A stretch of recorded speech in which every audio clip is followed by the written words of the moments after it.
Hi, everybody. It's Lisa Marie here. I'm a Sweet Lifers. Hope you guys are having a sweet week. It's Tuesday again, and it's time for another sweet scoop. And I was going to talk to you guys about more Cain and Abel. We're going to talk about the first murder, but you know what? As it always happens, and I'm always listening, when I hear that little birdie in my ear, I listen to it.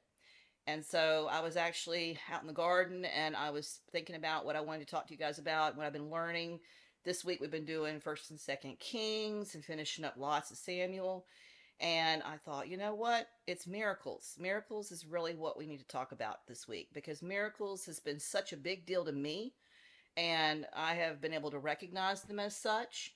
And then as I've gotten older, I've actually recognized them even more as what they were.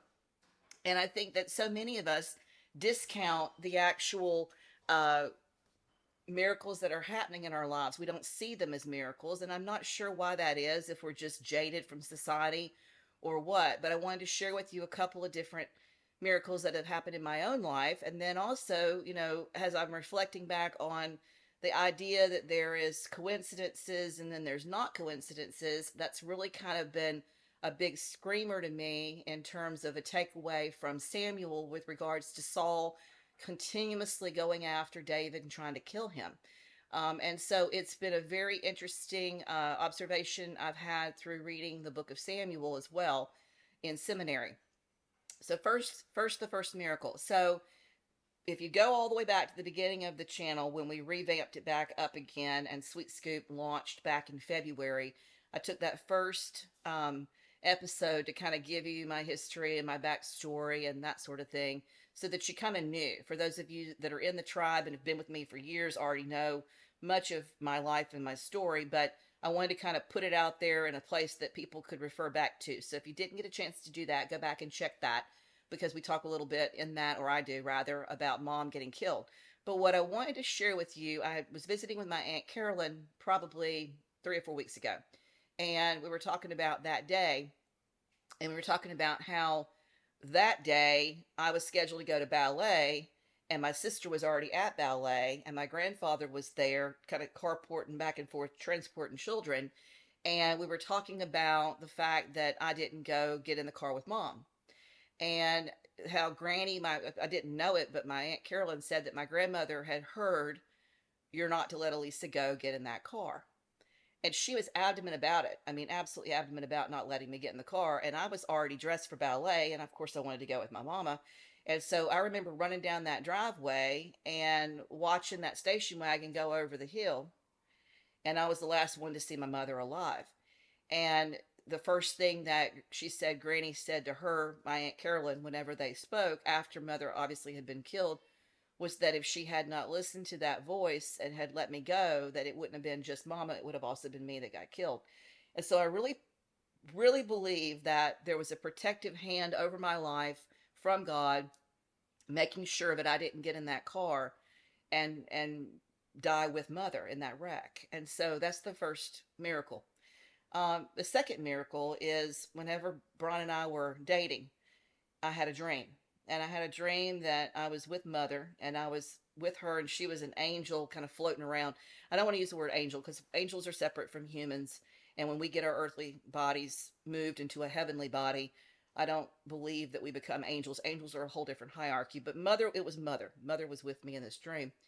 And she was taking me all over where we are from, our small little town outside of Charlotte, and we were going in this dream to all these different places, and she was telling me all these different things, and then she actually told me that Brian and I were going to get married, and that I was going to have an absolutely happy adult life, which was very contrary to the childhood that I ended up having after Mother was killed. And it was a very comforting and peaceful dream, but I remember waking up from that dream and saying to B, guess what? We're going to get married.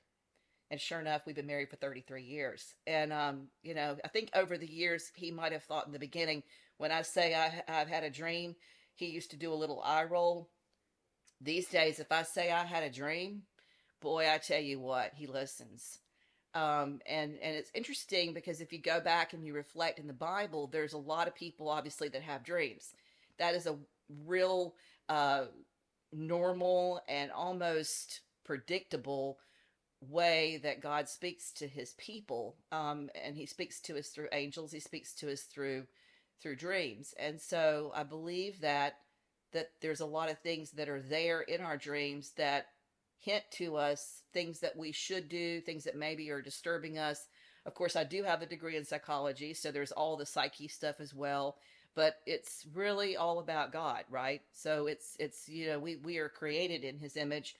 He is in charge of that creation, even though we can learn all we want to learn about and can learn and are capable of learning, that He allows us to be revealed to us about what we are able and not able to comprehend in the subconscious and in the conscious. But it's a real interesting thing to see it play out in terms of things that happen. And so Brian and I, we were no longer in the same circles. I'd already moved 3 hours away to Raleigh and was at St. Mary's. And we just happened to meet, which we didn't just happen to meet. That's my point.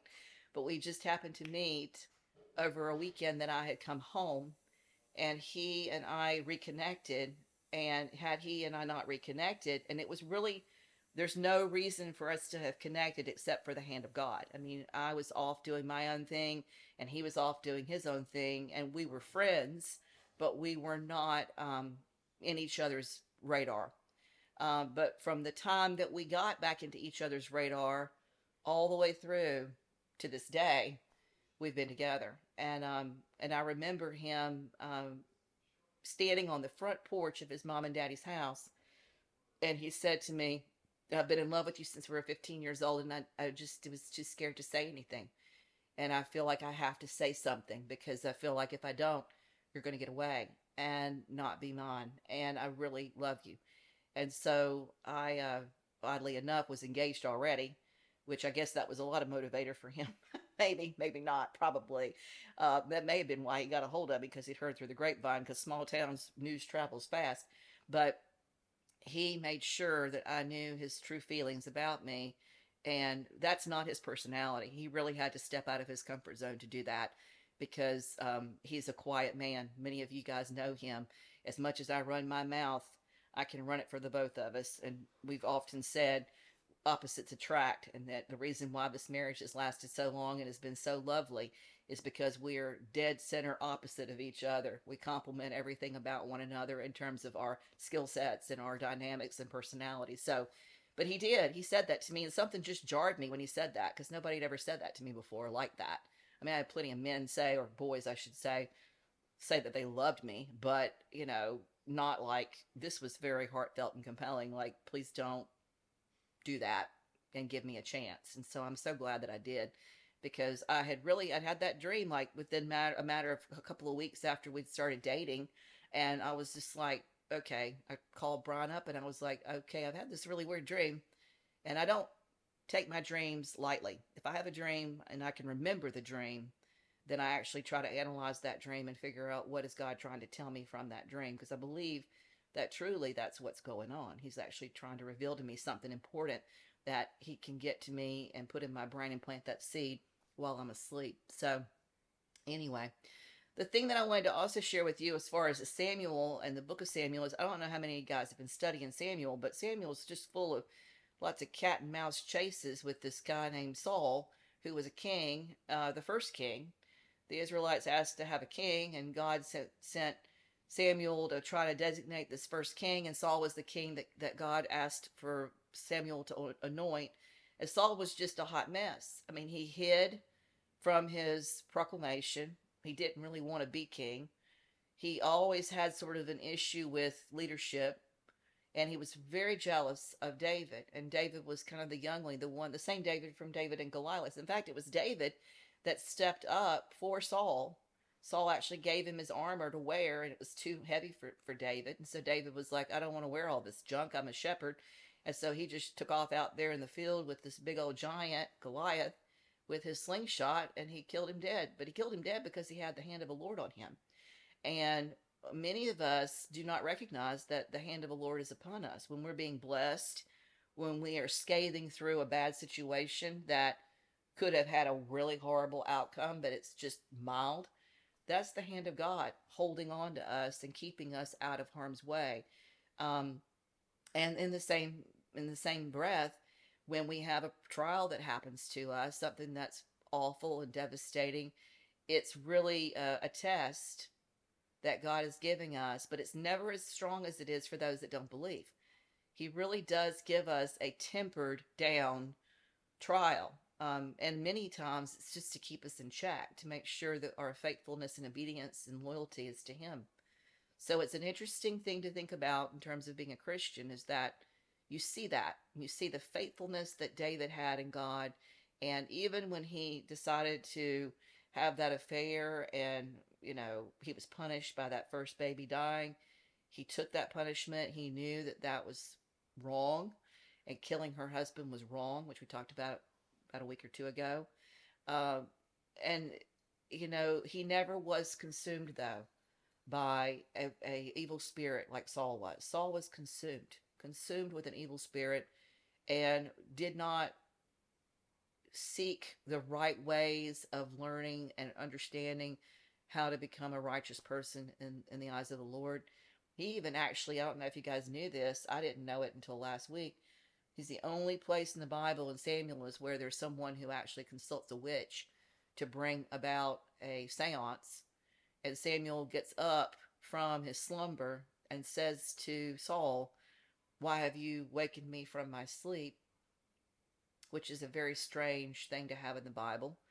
Um, but again, to make note that is in the Bible, right? So I think everything we got in this Bible is a taste of every single possibility we can actually encounter on earth here in these earthly bodies. It's an opportunity that God has given us to see all these different opportunities of going down the wrong path, going down the right path. Who do I want to be like? Who do I not want to be like?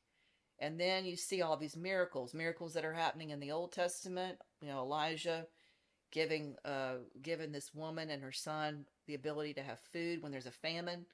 You've got miracles in the New Testament with the fishes and the loaves, with Jesus placing mud on the guy's eyes and him going down to the river and washing his eyes and being able to see. He was born blind. And obviously the miracle of the virgin birth. Yeah, the miracle of Hannah, the miracle of Mary. There's just so many miracles that happen. A lot of times in the Bible, it happens on giving birth to a baby when they were barren, but lots of things to think about in terms of our own lives. When you go down the street and 15 minutes later you hear that something blew up, or there was a shooting, or there was a huge wreck and you missed it, that's a miracle. Whenever you go outside, gosh, when you go out to the garden, for me, especially now, because everything's just in full throttle at the garden, you see all these butterflies, you see all these little caterpillars eating, you see all these different animals coming in and doing their thing. It's an absolute miracle, how they know to do that on that cycle. And everything is fitted together in this perfect harmony. And so it just gives you a lot to think about in terms of having some peace and faith and trust that God's always in charge of His own. He's always in charge of it. He reveals to us what He can. He provides us with opportunities for miracles that sometimes we don't even see that they are.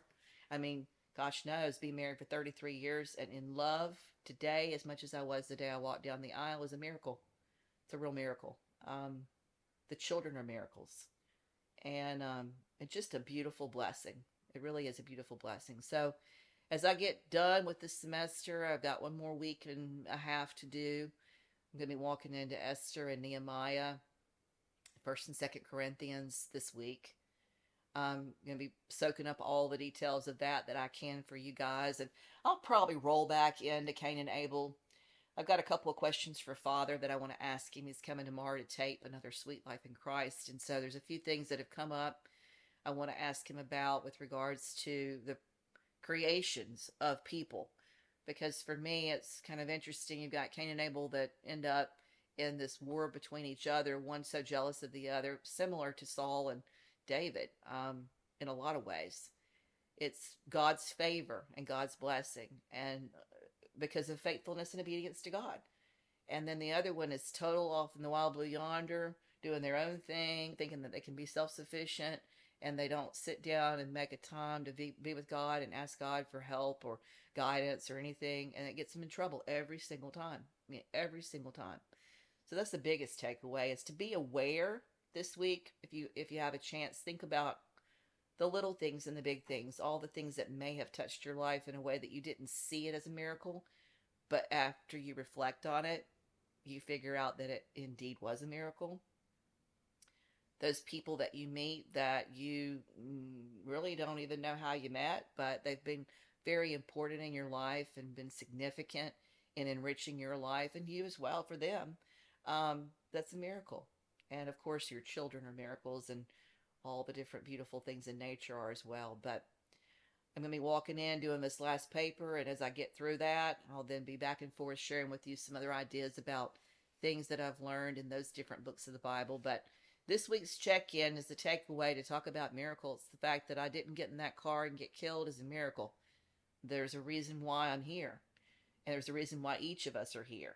There's always an opportunity for a evil hand to dip in, but if you are saved and you're with God, God does a special thing. He tempers that. He gives a little bit of it because you have to have it. You can't be in this world without a trial or a tribulation. It just wouldn't be that. It wouldn't be the world if it was. Honestly, that's going to be the new heavens and the new earth, which is why everybody that's a Christian is looking forward to that, because it's going to be a place where none of that kind of stuff goes on anymore. And it's ideal. It's the perfect situation. But until then, we're all kind of hanging out doing what we have to do and bearing whatever we need to do with our crosses and whatever trials and tribulations come our way. But I want you to take a moment to really think about the miracles, because they're all around us and we don't see them that way, but we really should. And I think that if we start thinking about that, that we will really be able to become more aware of the blessings that God is giving us, because they're every day, all day long. The fact that we wake up in the morning is a blessing. The fact that we have a roof over our head is a blessing. The fact that we're able to take care of somebody else that might not have the basic necessities of life is a blessing. And the most important blessing that you can give to anybody is to share what you know and how you have your faith in Jesus Christ, because that is a blessing on someone's life that you never know when you talk to them about Jesus. You never know how that's going to end up. You never know if it's going to be 5 years down the road, or 20 minutes down the road, or 20 years down the road, where they'll remember that and they'll realize that that day that you spent 5 minutes with them or 10 minutes with them talking to them about Jesus or your faith, you know, however that is, you talk about your faith, and not a way that makes them feel uncomfortable, but just being honest with them about who you are and your trust and faith in God. You never know how that's going to affect somebody. And that is truly a miracle too, how he's been able to spread his kingdom throughout all the nations by virtually asking us as Christians to just share the good news. So that is the biggest miracle. That and the fact that Jesus Christ died on that cross and wiped away clean every single tear, every single sin, every single thing that there could possibly be that would bear us and bar us from being able to be with our Lord. So that is a huge miracle that we cannot ever repay and ever be thankful for enough. So anyway, all right, guys. Well, I hope that you guys have found some value in this. If you did, do me a favor, like and share. Don't forget to ring the bell. I will see you next time on another Sweet Scoop. And in the meantime, we'll see you next week, and stay sweet. Take care.